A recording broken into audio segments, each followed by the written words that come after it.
क्या आप गायत्री मंत्र का जप करते हैं और आपको उसका पूर्ण लाभ नहीं मिल रहा है?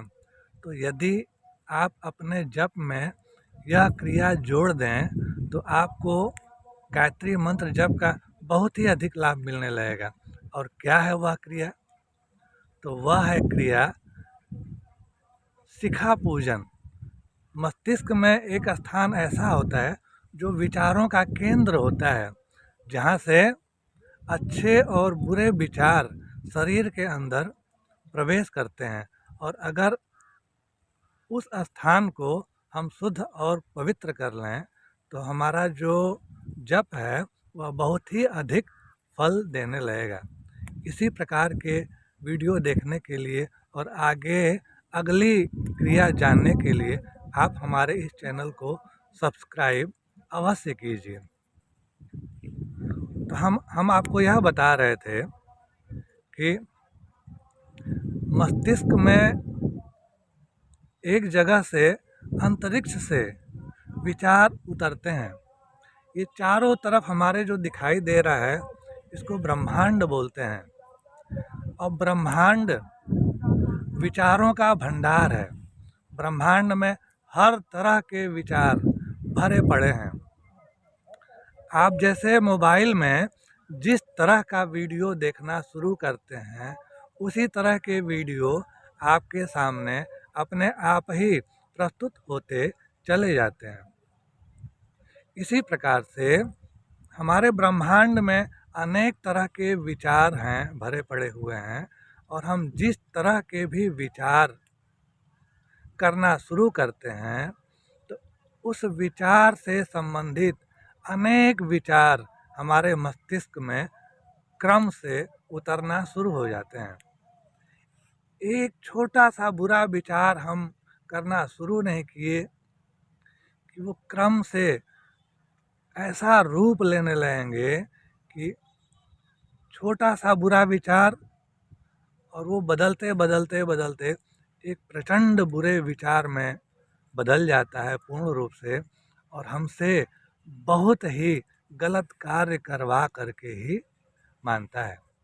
इसी प्रकार से अगर हम एक छोटा सा श्रेष्ठ विचार कर लें तो एक श्रेष्ठ विचारों की एक श्रृंखला अंतरिक्ष से हमारे मस्तिष्क में आना शुरू होगी।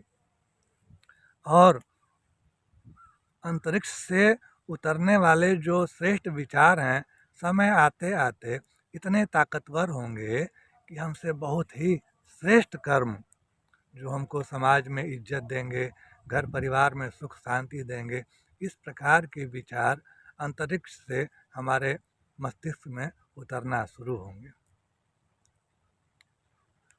बुरे विचार अगर हम अपने मस्तिष्क को स्वतंत्र छोड़ दें तो इसमें अनवरत बुरे विचार ही आते रहेंगे। लेकिन अगर श्रेष्ठ विचार अगर हमको लाना है तो उसके लिए बहुत ही यत्न प्रयत्न और युक्ति करना पड़ेगा। बिना प्रयत्न के श्रेष्ठ विचार शीघ्र नहीं आते। यही कारण है कि हमको गायत्री मंत्र जप का शीघ्र फल नहीं मिल पाता। क्यों? क्योंकि हमको अपने विचारों के केंद्र को पवित्र करना पड़ता है, तब जा कर के मस्तिष्क में श्रेष्ठ विचार उतरना शुरू होते हैं। तो वह क्रिया कौन सी है, आइए जानते हैं। जब आप जप में बैठे हों तो यह क्रिया अवश्य करें। अपने बाएं हाथ की हथेली में 1 चम्मच जल लें। दाहिने हाथ की 5 अंगुलियों को इकट्ठा करें और उस जल से भिगोएं।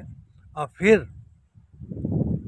अपने इन भिगोई हुई अंगुलियों को शिखा के मूल स्थान पर जहाँ विचारों का केंद्र है वहाँ पर इसको रखें और भावपूर्वक यह मंत्र बोलें।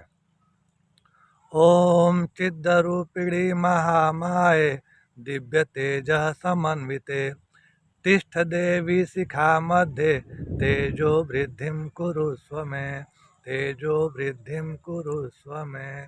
हे गायत्री माता, आप हमारे विचारों के उद्गम स्थल को शुद्ध और पवित्र करिए, जिससे कि हमारे मस्तिष्क में श्रेष्ठ विचार ही बनना शुरू हों, अंतरिक्ष से श्रेष्ठ विचार ही उतरना शुरू हों। और इस प्रकार से आपके मस्तिष्क में अच्छे अच्छे सुंदर सुंदर विचार आना शुरू होंगे, जो आपको सुख देंगे, खुशी देंगे, प्रसन्नता देंगे। आपके घर का वातावरण सुरम्य मनमोहक बनाएंगे। आप जहाँ भी जाएंगे खुशबू से भरे हुए रहेंगे। तो इसी कामना के साथ अगले वीडियो में फिर अगली क्रिया बताएंगे। आप हमारे इस चैनल को सब्सक्राइब अवश्य कीजिए। आप हमारे इस चैनल को ज्वाइन अवश्य कीजिए। लोगों में इसको शेयर कीजिए। मिलते हैं अगले वीडियो में।